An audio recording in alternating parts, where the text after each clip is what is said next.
সুপ্রিয় দর্শক আসসালামু আলাইকুম, কেমন আছেন আপনারা? নিশ্চয়ই ভালো আছেন। আজকের ভিডিওতে আপনাদের সবাইকে স্বাগত জানাচ্ছি। আজকে আমি আপনাদের সাথে খুবই গুরুত্বপূর্ণ একটা টপিক নিয়ে আলোচনা করব, আর সেটা হচ্ছে শর্টকাট ছোট্ট এই উপকরণটি দিয়ে আপনি আপনার নিজের স্কিনকে সবসময় ভেতর থেকে পরিষ্কার করুন আর পাশাপাশি বাইরে থেকে ঝকঝকে দেখান। চলুন বলছি কিভাবে শর্টকাটে আপনি স্কিনকে একদম ডিপ ক্লিন করবেন। আমরা সবাই জানি যে আমাদের স্কিনে অনেকগুলো ছোট ছোট পোর বা গর্ত থাকে, তো এগুলো দিয়ে কিন্তু ধুলো বালি স্কিনের ভেতরে ঢুকে একেবারে স্কিনকে ড্যামেজ করে দেয়। আর এর ফলশ্রুতিতে আমরা যদি এটা যত্ন না করি তাহলে সময়ের সাথে সাথে কিন্তু স্কিন কালো হয়ে যায়। অনেক ফর্সা মানুষকেও আপনি দেখবেন সময়ের সাথে সাথে কালো হয়ে যায়। পাশাপাশি রিঙ্কেল, পিম্পল, কত ধরনের সমস্যা দেখা দেয়। আর যখন সমস্যা মাত্রায় অতিরিক্ত হয়ে যায় তখন আমাদের একটু টনক নড়ে যে না, স্কিন এত ড্যামেজ হয়ে যাচ্ছে কেন, এটার জন্য আমরা কিছু করি। তখন আমরা করি কি, বিভিন্ন প্রোডাক্টের দ্বারস্থ হই, আমরা বিভিন্ন জনের দ্বারস্থ হই। অনেক সময় আমরা রেজাল্ট ভালো পাই, অনেক সময় মন মতো রেজাল্ট পাই না, আবার অনেকের দেখা যায় যে হিতে বিপরীত হয়ে যায়। কিন্তু একটা জিনিস যদি আমরা একটু খেয়াল করি তাহলে এই ভুলটা আমরা হবে না। সেটা হচ্ছে যে ঘরটা আপনি দেখুন, আপনি যে ঘরে বসবাস করেন, ঘরটাকে যদি আপনি নিয়মিত পরিষ্কার করেন, প্রতিদিন পরিষ্কার করেন, তাহলে ঘরটা কি হয়, ঝকঝকে চকচকে থাকে, ঠিক না? কিন্তু আপনি যদি সেই ঘরটাকে পরিষ্কার না রেখে একেবারে 1 মাস অপেক্ষা করেন যে 1 মাস পরে গিয়ে আমি পরিষ্কার করব বা 15 দিন পরে গিয়ে পরিষ্কার করব, তাহলে কি হবে, ধুলো ময়লা জমে ঘরটা একেবারে মলিন হয়ে যাবে। আপনার তখন নিজের কাছেই নিজের এই ঘরে থাকতে খারাপ লাগবে, তাই না?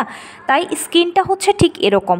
প্রতিদিন যদি এটাকে আপনি পরিষ্কার করেন, ডিপ ক্লিন করেন, তখন সেক্ষেত্রে স্কিনটা সবসময় কিন্তু পরিষ্কার থাকবে আর বাইরে থেকে ঝকঝকে দেখাবে। যতই সময় এগিয়ে যাক না কেন স্কিন মলিন হবে না, বরং এর উজ্জ্বলতা বৃদ্ধি পাবে। এখন ডিপ ক্লিন বা ভেতর থেকে যে পরিষ্কার করাটা, অনেকে মনে করেন যে এটা অনেক ঝামেলাপূর্ণ বা এটার জন্য হয়তোবা দামি প্রোডাক্টের প্রয়োজন, অথবা এটার জন্য হয়তোবা পার্লারে যেতে হবে, এটা করতে হবে, ওটা করতে হবে।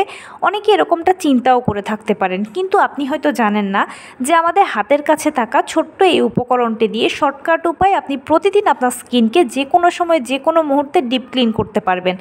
সেটা হচ্ছে কি, যে অবশ্যই আমাদের সবার বাসায় কিন্তু চুলা আছে কিংবা গরম পানি করার মতো কোনো জার আছে।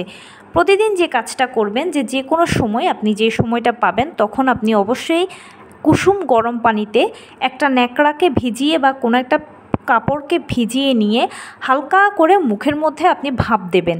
এতে কি হবে, গরম পানির ভাপে মুখের মধ্যে যে গর্তগুলো বা যে পোরগুলো আছে এগুলো ওপেন হয়ে যাবে বা খুলে যাবে।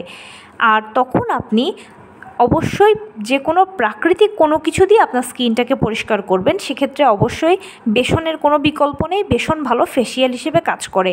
আমি ন্যাচারাল প্রোডাক্টে বিশ্বাসী, কারণ প্রোডাক্টের দীর্ঘমেয়াদী ব্যবহারে স্কিনের উপরে ক্ষতিকর প্রভাব পড়তে পারে, যেটা কিন্তু ন্যাচারাল জিনিস ব্যবহার করলে হয় না। তাই বেসন খুব ভালো ফেসিয়াল হিসেবে কাজ করে। তো এ পর্যায়ে আপনি কি করবেন, বেসনটাকে হালকা পানিতে গুলিয়ে নিয়ে মুখের মধ্যে রেখে কিছুক্ষণ আপনি যদি শুকোতে দেন, আপনার হাতে যদি সময় থাকে তাহলে তো ভালো, আর যদি সময় না থাকে তাহলে এমনিতেই আপনি খুব ভালোভাবে ম্যাসেজ করবেন। অন্তত 2-3 মিনিট একটু ভালো করে যদি আপনি ম্যাসেজ করে থাকেন, একেবারে কপাল, চোখ, নাক, এছাড়া মুখের অংশগুলোতে ভালো করে ম্যাসেজ করে মুখটা ধুয়ে ফেললে, এভাবেই যদি প্রতিদিন আপনি ক্লিন করেন আপনার স্কিনকে, তাহলে স্কিন ডিপ ক্লিন হবে, ভেতর থেকে ময়লাগুলো পরিষ্কার হয়ে যাবে। আর অবশ্যই মুখের পানিটা মুখেই শুকাতে দেবেন। এতে কি হবে, লোমকূপগুলো আরও ভালোভাবে পরিষ্কার হয়ে যাবে। এভাবে যদি আপনি নিয়মিত আপনার স্কিনকে পরিষ্কার করেন, যে কোনো সময় প্রতিদিন আপনি যদি স্কিনকে পরিষ্কার করেন, তাহলে আপনার স্কিন হবে ভেতর থেকে একেবারে পরিষ্কার এবং বাইরে থেকে এটা সবসময় ঝকঝকে দেখাবে। তো এই ছিল আজকের ভিডিও। কেমন লাগলো বলুন? যদি ভালো লেগে থাকে ও হেল্পফুল হয়ে থাকে তাহলে প্লিজ লাইক, কমেন্ট, শেয়ার করতে একদম ভুলবেন না। আর সেই সাথে আমার চ্যানেলটিকে সাবস্ক্রাইব করার বিনীত অনুরোধ রইল। পাশে থাকা বেল আইকনটি ক্লিক করে দেবেন যেন আমি ভিডিও আপলোড করার সাথে সাথে আপনারা নোটিফিকেশান পেয়ে যান। যদি কোনো প্রশ্ন থাকে কমেন্টসে জানাবেন, আমি রিপ্লাই দেব। প্লাস যদি কোনো পরামর্শ থাকে যে কোন বিষয়ের উপরে ভিডিও বানালে আপনারা উপকৃত হবেন সেটাও জানাবেন। আমি আপনাদের পছন্দের সর্বোচ্চ প্রায়োরিটি দেব। ভালো থাকবেন, সুস্থ থাকবেন। আসসালামু আলাইকুম।